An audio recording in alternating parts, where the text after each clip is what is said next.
Happy New Year and welcome to my real estate vlog. I am super excited to finally share this vlog. I actually filmed this about a month and a half ago. Since then, I have gone on vacation. I took my birthday month of December off. So I'm back, and in this vlog, you'll see the current investment project I'm working on. We go look at a couple houses for our buyers and potential investments. And you can kind of see the things I do in my daily life as a now 22-year-old real estate agent and investor here in Seattle. That being said, I'm super excited to launch this series. You're gonna see a lot more vlogs coming out on this channel. So if you like this one, please leave a like and subscribe to stick around. Drop some suggestions on what you'd like to see in the comments below. I love to see it. I am stoked to keep bringing you guys on the journey this way. And without further ado, let's get into the vlog. Good morning. The time is 5:58 a.m. here in Seattle. It is a cool 40 something degrees outside. I think it's like low 40s right now. I am headed to the gym and then I'm gonna go do a cold plunge. So why am I doing a cold plunge? Especially because I have a trip coming up. I don't want to get sick, but 2022 has been a crazy year. Lots of ups and downs, lots of mistakes made, lots of lessons learned, lots of reflections. And as I am winding down and gearing up to travel for my birthday month next month, I am tying up loose ends here, finishing up the deals I need to do, and doing a lot of self-reflection. And with that, I want to do this cold plunge for a reset. So I've never done one before. I'm scared and excited. I'm mostly scared of getting sick. I figure I have about 7 days before my flight, so if I do get sick, I can get over it. That's what's up right now. My car's just warming up. I'm gonna head over to the gym. I think I'm doing back and biceps today. I've been lifting heavy for a few months now after kind of getting back on the wagon. I packed my bag here. I've got, actually all I brought was like a towel and sweatpants, and I'm wearing my coat, so I guess that's all you need, right? After a cold plunge, just something to be warm. That's it. Let's head over to the gym.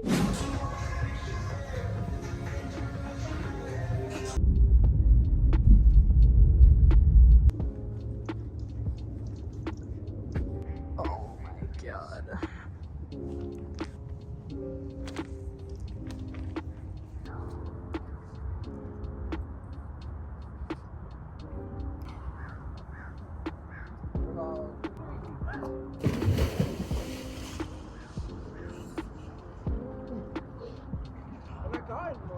I know. We did it. Johnny, what do you say about the cold plunge? Easy. Easy. Yeah, he stayed in there for 3 minutes, not me though. It was worth it. Hella worth it. I'd do it again. I'd do it again pretty easily. I was pretty scared of getting sick, but I feel fine.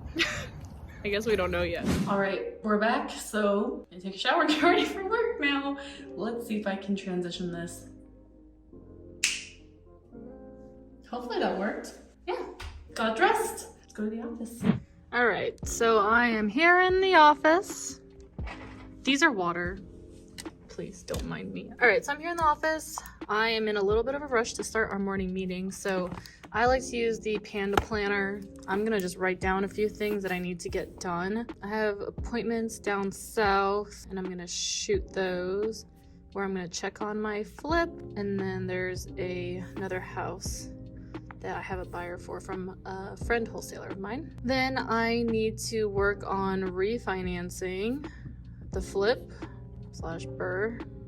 I'm expecting some packages. That's it for now. Let me check my Google Calendar. I run my whole entire schedule is on Google Calendar. If I forgot, Google Calendar never forgets. Yeah, that's it. Okay, so I just got home. I got a lot done at the office. I was mostly looking at new listings for stuff to buy. A couple of my agents had leads that they wanted to run by me, comp out, see what they're all about. So my normal daily schedule is I will go to the gym at 6 or 7. I'll get to the office by 9 and work till 12, whether that's like emailing stuff, Zoom meetings, coaching session, or prospecting. And then I will take lunch like 12 to 1. And then usually I have appointments 1 to 4-ish, or I will go back to the office and prospect for new leads. So like I said earlier, I'm taking a trip to the Philippines next week. This is my first trip out of the country as an adult, like besides Mexico and Canada. I am really excited. Don't know exactly what to expect. So I've been like packing like crazy, and got a package, and I'm gonna show you my haul because I love to do a haul. I am blind as a bat. I wear contacts, and I'm a scuba diver. So normally when I go scuba diving, you can't really take contacts 100 feet below the surface. So usually the dive shops I dive at have prescription masks, but I don't want to rely on that in case there isn't one down there. So I ordered 4 different prescription masks so that I could see the different kinds and pick the one that I like the most. This is something I've been wanting to do for like ever since I got certified to dive in 2015. So I'm pretty hyped. Man, I've been ordering so much. Like I've been ordering clothes, Lululemon stuff, these dive masks, and I've been paying for so much express shipping because I am a last minute girl. Come on, I can do it. All right. Oh my god, more packaging. Nice. You know your girl loves pink. This is nice. Look at that. That's a nice dive mask. Looks very pro. That looks cool. It's a really nice mask. I'm impressed. This was like not expensive at all. I got it from Get Wet store. If you ever need a prescription dive mask, it was really cheap. This was like less than $100. So I got 3 different kinds because I wanted to try out the different styles and see which one I like the most. That's pretty nice too. You can see the difference is the shape of the lens. I definitely like this one more. I low-key got both to see which one I liked cuter in, but I think I'll probably definitely go with that one. The last one I'm probably most excited about because, did they label if there was, okay. It sucks because this is the best design because it has a attachment for my GoPro so that I don't have to hold my GoPro while I dive. I don't know. This is the one that I don't know if I put the prescription on. It's blurry, so I think they did attach it. Oh, they did put it on. It says right there on the lens. -3.5 and -4.0. That's my prescription. Nice. Okay, this is really cool because I'm really excited. I've been wanting this for years, like the little GoPro attachment. I'm very I literally ordered these on like Friday, maybe Thursday, and they came today, Monday. I'm very pleased. I ordered one from a different website too. See if that one shows up anytime soon, but that's cool. Another thing I got to prepare for this trip is, well, my carry-on luggage broke, so I had to get a new one. I ended up getting a trusty handy dandy one from Ross. It's like, even for $80, it's still like, I think that's a lot for Ross, but little carry-on luggage, you know. Somehow I'm gonna pack enough clothes and stuff for 12 days in this carry-on. And that's when I was like, okay, I need a backpack. So I went and got this Lululemon backpack. I really like it because it's got this lower compartment for shoes. This real estate vlog turned into a fashion vlog real quick. But I do real estate so I can do these things like travel, so it's related. And then it has a laptop pocket. I'm just gonna bring my iPad. I do not need my whole entire laptop for this trip. Hopefully I won't have to work because I have so many people at home taking care of it. But other thing is I am trying to just do not even samples, but travel sizes of everything I use. So I went over to Sephora and got a bunch of travel sizes of all my products so that I can be very, very light. And I also ordered, I'm just telling you guys, I'm so excited, but I ordered a matching color camera bag for my GoPro. I was kind of concerned about how these color match. Close enough, it's not that important. So that's my intermission. Did my office work. I'm about to have lunch right now. I'm on a bit of a health grind right now. The biggest things I'm doing right now are intermittent fasting. So I only eat between the hours of like 9 and 5 so that I have a 16-hour fasting window for my body to like reset or whatever. I've been doing it for like a couple months and it feels really good. So I like that. And then I lift heavy every morning. I kickbox twice a week for cardio, drinking my water, and in a calorie deficit. So I have a big goal to get my health together, especially for next year. But I'm putting the things I need to do for my health in my schedule so that they are also a priority just as much as my business. Like if someone called me to list their home on Wednesday at 3 o'clock, I'm definitely gonna be there Wednesday at 3 o'clock. But if I tell myself, oh, I need to go home and prep my meals on Wednesday at 3 o'clock, then it's gonna be less likely. So what I've learned is that we have to treat the things that we wanna do as just of a priority as the things that make us money. Because your health in the long term is just as important as your money. if not more. So 2020, end of 2022, 2023, I'm making my health more of a priority. So yeah, after lunch, I'm gonna go meet the videographer at the office, and then we're gonna head down to Tacoma and check out these houses. So we are on the way to my little house right now. The story on this house, basically, I bought this earlier this year for $160,000. It's a small little house in Tacoma, Washington. And we are just finishing it up this week. You're gonna see we put totally new floors, roof, kitchen, bathroom, everything is new in the house. And I put about $75,000 to rehab this house, and now it's worth about $290,300. So I had a big keep or sell decision because the rehab did end up being a lot more than I expected it to be. So now I'm deciding whether I want to keep this, refinance my money back, and rent it out, or sell the house. What number house is this in your portfolio? This is my first. First? This is actually the first house I bought. Well, actually second. I bought and sold a house last year. So this is my first fur, basically, that I am really wanting to keep if the numbers make sense to keep it. So you're about to see the first house that I have bought to keep.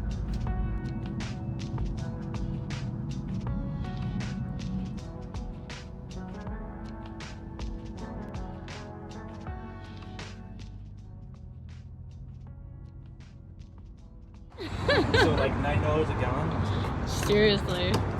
Full service marketing, folks. You will shoot your videos and pump your gas. And then this is good to go. So, yeah, so your 3 cm quartz dishwasher is gonna go right there. I left the 36 inches fridge with the water supply in there, so you can hook up the water in there. See all the way in the bottom. Yeah, I see it. Amazing. Good. It's pretty I love amazing. it. Yeah. Yeah. That's what I love, the solid wood, because I guarantee my work, you know, in the future. You don't have to spend cabinets for many years in here. Yeah, that's good. She's like a nice thing. Yeah, first the door works I at like night, that. and it has a so yeah, we're That's some of your moves. 1998, right? Yeah, 1998. Like as far as kitchens now, it's getting slow. Yeah. But Here, close it. Let's see if it does. if you need me, I go with you. Guthrie, the roads are going Through everywhere, right? As you can see, they've been painting the past couple of days, and if you look right here, it's not painted because I guess the other day when painters were out here painting, this lady came out and she was kind of upset that they were painting. They kind of got on her property to paint without asking for permission. So we're gonna go over there, talk to her. She said she wanted to talk to the owner, and I'm the owner, so let's go talk to her. That was sold to me as my property, So I bought this house for $160,000 a few months ago. Originally thought it was gonna be about $45,000 rehab, which would have put me all in for $205,000, and I expected a $320,000 ARV. So at the time, it was something like a 65% deal, and anything under 70% is like amazing, totally rare find. Come to find out, there was a lot more issues with this house. We had to replace the floor joists under because the whole entire subfloor had rotted from the hot water tank leaking, and so we had to replace the roof. We had to do a bunch more things that I wasn't expecting. So the total rehab came out to $75,000. $30,000 more on your rehab budget in this price point is gonna affect your bottom line a lot. And with the market changing, my ARV, my after repair value, went from $320,000 to now about $290,000, conservatively, maybe $300,000.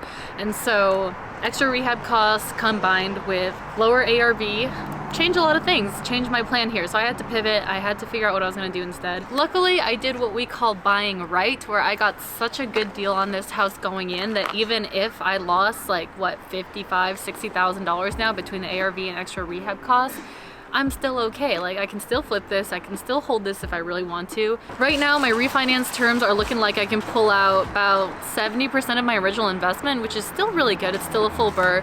If I were to flip this house, after paying everything else off and after like the cost of the house, rehab, everything, I would net a roughly $30,000, $40,000 profit. That just depends on the price where it would sell at. So I'm not losing on this house at all. It's been a lot of headache. I have learned a ton about things going south in a situation, like what I had to do in certain cases and all this stuff. But at the end of the day, I never was gonna lose on this house because I bought it at the right price. So that is the lesson for today. Welcome to my tiny house, and definitely gonna be posting more updates about this. I talk about it a lot on my Instagram stories, my TikTok, and all that fun stuff. So let's go drive by this house and then we're gonna be done for the day. What's up? So what are your thoughts Okay. working with this contractor so far? So if you saw in there from the clips, that's Jose. He's my contractor. He was referred to me by my mentor who does tons and tons of flips and burrs himself. I've had the best experience working with Jose, especially on, you know, my first buy and hold. It's been really, really helpful in addition to the fact that I'm not losing money on this. So this is it. Typical day in the life of real estate agent and investor. Now, if you don't know me, I've been a real estate agent 3 years now. I've had a lot of success as a real estate agent. Primary goal, in addition to, you know, helping people buy and sell, was to make money to buy houses. And so I finally got to buy this one this year. It's the second house I bought. And now going through the process, I flipped it and I'm getting my original investment back because I bought it so low. And then I'm able to go do it again and again and again. And that is where I want to take my business, is buying most of the time, just being more of a real estate investor than a real estate agent. I love being a real estate agent. I love helping people buy and sell, and I'm still doing it. You know, if someone hits me up and they want to buy or sell their house, 100% I'm going to do the best job for them. But I'm definitely making the shift in my efforts, my active efforts, to go more after off-market properties, fixers specifically, where I can add value and have that contribute to my net worth and create passive income. So that's where my business is going in the next few years, and it's all on the road to financial independence. So basically, the more properties I buy and hold, the more equity I'm creating and the more passive income I'm creating, so that I have the option to work or not work. I've never worked a normal job in my life where you are paid by the hour, you're paid for your time, and I feel very privileged. I'm really glad that I put myself in this spot. I skipped college to just go all in and do this while I have no risk, where I'm living at home, I don't have bills, I don't have a lot to lose by just going all in on real estate. And so far, it's been pretty great. I've definitely made mistakes. I'm definitely learning every day. And there's always something new to learn, someone new to learn about. I'm nothing but grateful for what I do. All right, got my knife. Always need it when we're looking at strange rundown homes. So things we look for on the outside, we're looking at the roof. Looks like there's a lot of like mossy stuff on the roof. I'm sure it's pretty old. Siding looks pretty normal. Looks like cedar siding. Garage door is old. That's all gonna need to be replaced or painted. We've got aluminum windows. Those are gonna need to be replaced. So far, I like houses that are just like old grandma houses, like they haven't been touched since they were built, because it's pretty easy to just demo everything and go right over it. But if it's something where like one half of the house has been remodeled or something's been fixed over here but this is left and there's like water damage over here and all this stuff going on, then it's a little more complicated. So far it looks pretty good. The thing I like most about this house at first glance is that it is a 3-bedroom, 2-bathroom, which is normal house, perfect for families. And so this was built in like the 60s, 70s, I think, and I'm guessing it's gonna have a pretty normal floor plan. So as a real estate agent, it is my job to make sure that my buyers get into something that's gonna make them money, especially if I wanna list this house back and sell it. I need to make sure that my numbers are good on what it's gonna sell at. Otherwise, I won't be able to sell it and the flipper won't get their money. So when I'm going in, I'm looking at it just like I would flip it. I'm looking at the numbers and making sure it'd be just as much worth it for me as it is for my buyer. I'm not looking to take on new projects right now, so I can confidently hand this over to her and be like, hey, I would buy this. Yeah, I can get pretty excited about this house in particular, especially because the price is really good. She is asking $330, and I don't know how much the rehab cost is yet, and that's gonna be a really big factor of our doing our numbers. But the after repair value, I estimate to be about $500, $520. So if you buy it for $330, even if you put 70 to 100 grand in on this house, as long as you sell it for $520 at the end, you're gonna make a good chunk of change, maybe like 80 grand profit you could get out of here. So that's it. That's the day. I am thoroughly tired out. It's about 4:45-ish. Just had dinner with my videographer and now I get to head home. I am so glad I am done. It's getting dark at like 4 o'clock here in Seattle, so it's really nice to get up early, go home and relax, see my family, get ready for tomorrow. So that's it. If you stuck around this far, you're a real one. Hopefully that gave you some insight into kind of what it's like to be in real estate full time, how I make my decisions, things that I'm handling on a daily basis. And yeah, so if that was entertaining at all for you, please let me know. I'm planning to pump out a lot more of these vlogs in the future. I want this to be a big part of my content. Let me know what you'd like to see in the comments and drop a like and subscribe if you want to keep seeing my content. But with that being said, thanks again for watching and I will see you in the next video.